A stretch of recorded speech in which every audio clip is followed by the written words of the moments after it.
Let's talk about the new movie, The Testament of Ann Lee, a moving and musical rendition of the founder of the Shaker movement. As a scholar of American religion, I'm often simultaneously thrilled yet terrified whenever there's a new cinematic depiction that deals with a figure from religious history. On the one hand, I'm excited to see our subjects make it to the big screen and hopefully get more people to learn that it's fun to be nerdy about religion. On the other hand, these depictions rarely turn out well. So I was skeptical approaching this movie, The Testament of Ann Lee, despite being a big fan of Amanda Seyfried. Thankfully, I ended up loving the film. I saw it 2 times in 1 week and would have saw it a third if it played in a theater closer to my home. And I love it when shows, movies, series, and other pop culture productions explore how we view religion and history because it allows us to geek out in understanding how these things are being interpreted. You can see my previous dissections of things like Wake Up Dead Man, the movie, The White Lotus, or Daredevil, just to name a few that you can find here on this channel.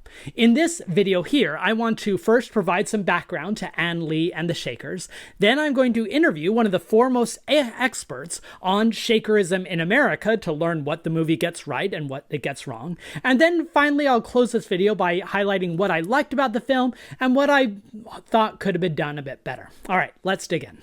To understand Ann Lee and the Shakers, we have to have a sense of the history of religious establishment in Britain and industrialization of the era, as well as its discontent, which produced a number of radical movements like the Puritans, and then the Quakers, and then eventually the Shakers, a rejection of the status quo and calls for more radicalism, often embracing the theory that the world had lost its spiritual core and we need to return to those religious principles.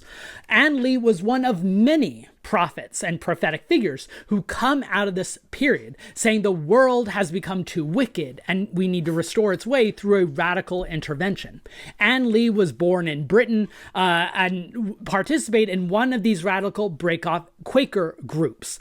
She came to be seen as the female incarnation of Christ, the belief that for Christ to be all-knowing and all-powerful, he has to take both the male form, which he did 2 millennia ago, and now the female form with the incarnation of Ann Lee. She also comes to argue that celibacy was core to spiritual development, that sex was the sin that dates all the way back to the Garden of Eden, and it is what keeps humanity today away from reaching their full spiritual potential. And she also comes to argue for communal living, that people have become too individualistic, too materialistic, and they need to be willing to sacrifice all their physical and material belongings to God in order to reach that higher plane of spiritual living.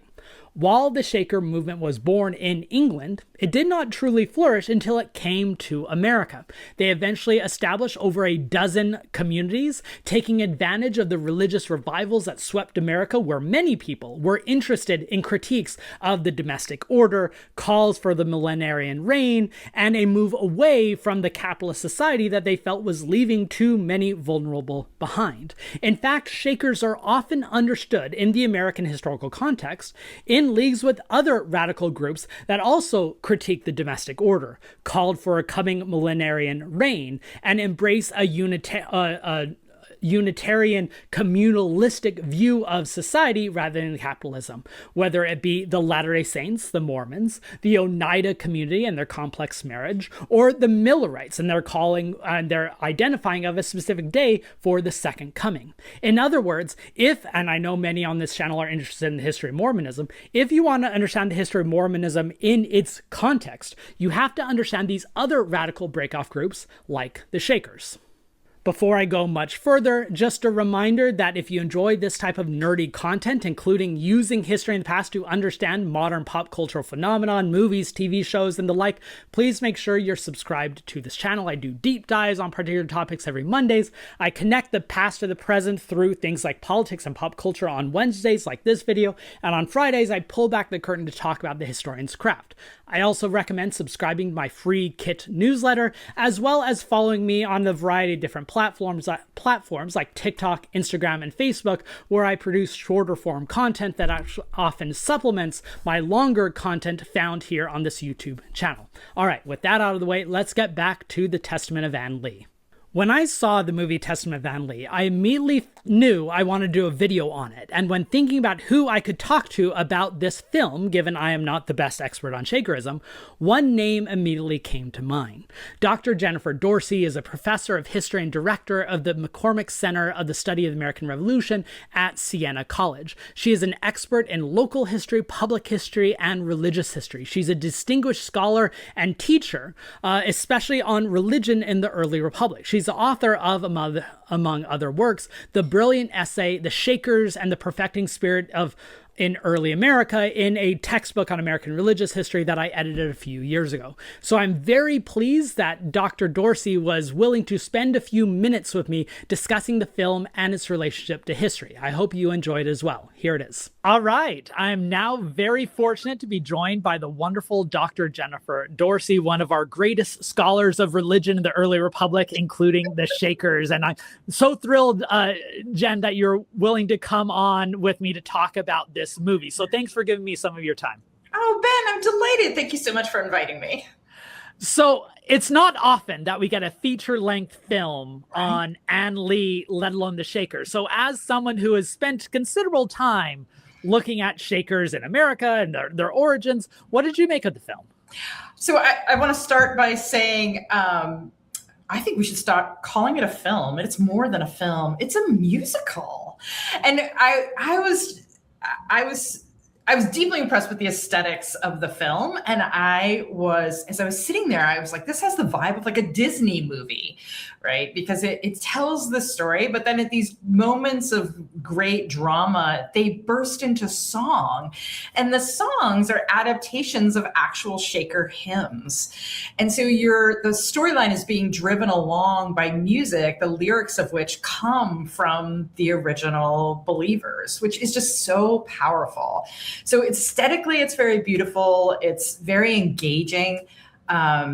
The dance, I thought, was extraordinary. The way we all know that the Shakers had a charismatic form of worship, and bodily motion and dance was part of that. But I think the way they stylized the dance really helped convey for the audience that the Shakers, the beauty and the joy and the love of God that they felt as they danced, right? I mean, the dancing is very 21st century. It's very choreographed, right. But I think that choice was meant to help us feel the beauty and love of God that they would have felt at the at the end of the 18th century through their dance. So I just want to say that. So anybody who has reservations about going to see a film about an 18th century female prophetess, evangelical preacher, go for the music, dude. For the music and the dancing. I think even if they didn't look that choreographed or that gorgeous, that's how they themselves saw it, right? That's how they saw it. This is an expression of their religious ecstasy. Yes, that's right. And that their bodies were moved in this way because this is how the Spirit moved them. I felt that too, Ben, that they were that they didn't feel awkward when they were doing it. They felt beautiful. They felt they were presenting their most best and beautiful selves to God. I was both reading the film to see what was right and what was wrong, or what they did well or what they did less well. I thought the film does a great job of articulating early on what the theology of the Shakers was about. I think that is the thing that most people either don't know or don't care about. They care about the boxes and the furniture and the business enterprises of the 19th century. And I think most people don't know very much about what the Shakers actually believed and how they came to these beliefs. And I thought the film did a really good job of respecting the theology and beliefs of this group and conveying those ideas early on in the film. And of course, and they got that right. I mean, the Shakers, the profession of sin, sex and bodily intimacy as the root of all sin, were both key parts of their religion. They believed in prophetic gifts, and they believed that Mother Anne Lee was really what we would say the bride of Christ, right? That God had this dual nature, male, and God has a dual nature, male and female, and God needed to embody that dual nature, first in Jesus and then in Anne Lee. And I think they do a really good job of presenting that as not strange, as something that would make sense to people. There's a point in the film where one of the characters is like, God, male and female, duh. It makes sense that God would choose, this woman with all of her holy qualities to embody God's self in this moment in time and preach to his faithful disciples on earth. And I really love the developmental nature of that, to where we get that idea introduced while Anne Lee is in the room. Mm-hmm. And you almost see her incorporating that, and then she herself starts projecting it later on, right? So we're seeing this process version of the Shaker stories building on each other. Yeah, so she has to come to terms with it first, right? Mm-hmm. Like, who is she and what is her purpose, and why is she so aberrant from her mainstream culture? You see her call to ministry affirmed by the people around her, right? Whether it's the worldlies who take her into the home and, first treat her as one of their students who needs cultivating her spiritual development, but then embracing her, like recognizing, yes, you do have these gifts and God is speaking to you in distinct ways and in ways he doesn't speak to us. And we defer to you, right? They're the ones who name her mother in the story. I also think the very early part of the film, when they're still in England, does a really good job of explaining, although maybe not all of your viewers will catch this so easily. They do a really good job of putting Lee in the context of other kinds of evangelical religions that are happening. She mentions Whitefield. She encounters Methodist evangelical preachers on the steps outside churches or in public spaces. And you do get a sense that she's part of a larger religious revival that's happening in Manchester, England, and everybody's involved in it. And that revival is tied up to the new industrial age and the changes that are going on in the shadows of the religious establishment, that this is as much a social revolution as it is a religious innovation. Yeah, I hadn't thought about it that way. That, yeah, the film is trying to depict there's this revolution in industry and in religion, and she is a product of both of those things. Right. So, of course, you're an expert of Shakers in America, too. So what did you think of them taking this Shaker origins and then placing it in the New World? So here's where things get a little sticky. I think they do a grand job. The narrative that they offer about how Lee comes to be on the boat and these followers who go with her. I think your viewers should also know, or if they don't know already, that much of the dialogue or the overarching narrative comes from the testimonies that her disciples recorded 25 years after her death, right? A lot of the text in the film is actually actors reading what her own followers remembered about her and her journey 25 years after she died. So they do a great job of getting her to America with she's very closely linked to what the Testament of Anne Lee has to say. Once she gets here, things get a little off kilter. It is, my understanding of her experiences in New York is that they come to New York and they're actually they live quite marginal lives, right? They are scraping by until they finally decide to move northward to the greater Albany area. When they get to the Albany area, for some reason, what happens there is that you sort of collapse time in the film, and things they present as happening in her lifetime, things that actually happen over the course of the next 50 years, right? The suggestion the film makes is that under Lee's leadership, the Shakers built all of these communal villages that were really profitable and attracted hundreds of followers and they're really quite established. But what we know, in fact, is that most of those villages were not built until the 18 teens, 1820s, 1830s, and under the next generation of leadership. So I guess if I had one big complaint, it's that the film really ascribes too much to Lee. There's an actual scene in the film where she's standing over the plans for buildings, and these men are gathered around her, and she's like, we're going to put this here and that there. And of course, that was not the reality. Under her leadership, they were a very nomadic kind of group, right? They had this base in Niskayuna, but she was basically always on foot, circulating around New England, trying to develop a following rather than gathering people into these communal societies, communal villages, that those would be built by her followers. Yeah, and so the physical location that we're seeing in the movie is the Hancock village, which some viewers might have been to. I've been very privileged to meet. It's one of probably the most famous, correct me if I'm not, but probably the most famous Shaker village to visit as a tourist industry. What do you think of the use of that location? I mean, it's hard. I understand why they use it. It is, it's a magnificent museum. Now, so for the benefit of your viewers, I'm here in Albany, New York. This is where Ann Lee and her followers ultimately landed. Within an hour of Albany, New York, there are 3 different sites that were built by the Shakers. The Watervliet site, which is the one that's ostensibly represented in the film and then there's a site at Mount Lebanon, which ultimately became their headquarters under the next generation, and then Hancock Shaker Village in Mountain. But they're all within an hour's drive of this location.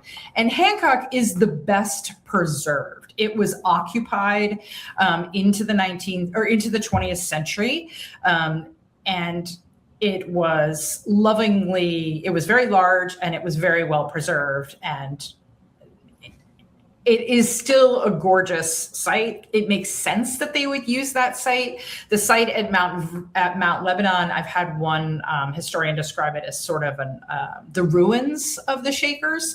It was probably the most important site, but most of the buildings have crumbled. And so when you go there, you're walking through excavation, basically, of some sites. And other sites have been taken over by a private school that is there. So the buildings are still there, but they're in use, right?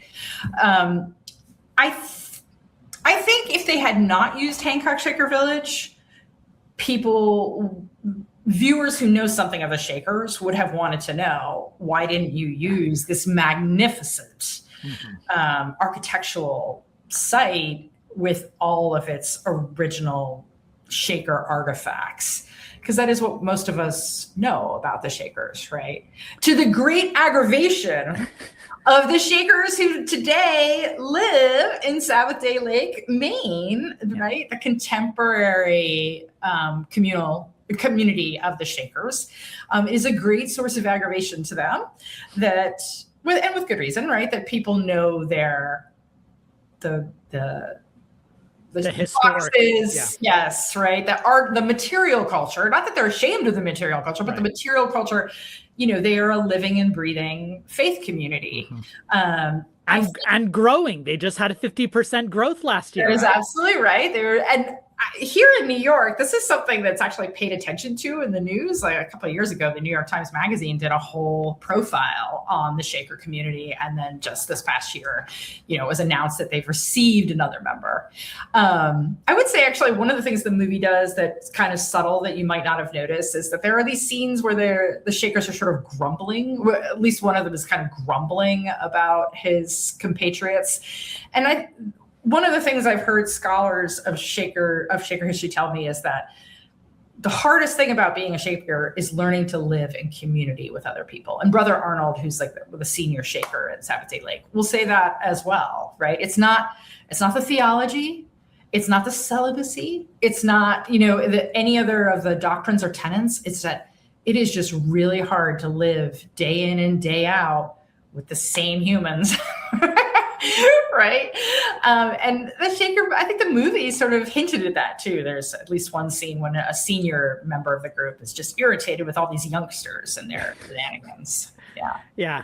So In an ideal world, someone will watch this movie, have their interest peak, and want to become a historian, but maybe not going that far. But if they at least want to learn more about the history of the Shakers and Ann Lee, where would you send them?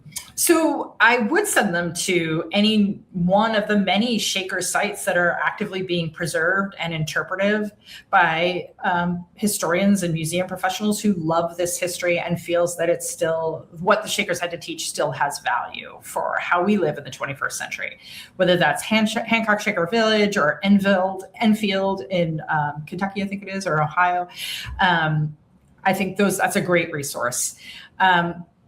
I love Carol Medlicott's Issachar Bates memoir. Issachar Bates was one of the first, he was a Revolutionary War veteran who encountered Ann Lee in the 1780s on part of her pilgrimage into New England, converted to the faith and became an evangelist for the faith. And because he was a veteran, the leadership of the church sent him out west to Kentucky and Ohio to spread the gospel of Ann Lee and build up the church out there. And he was instrumental in growing the Shaker Church beyond New England.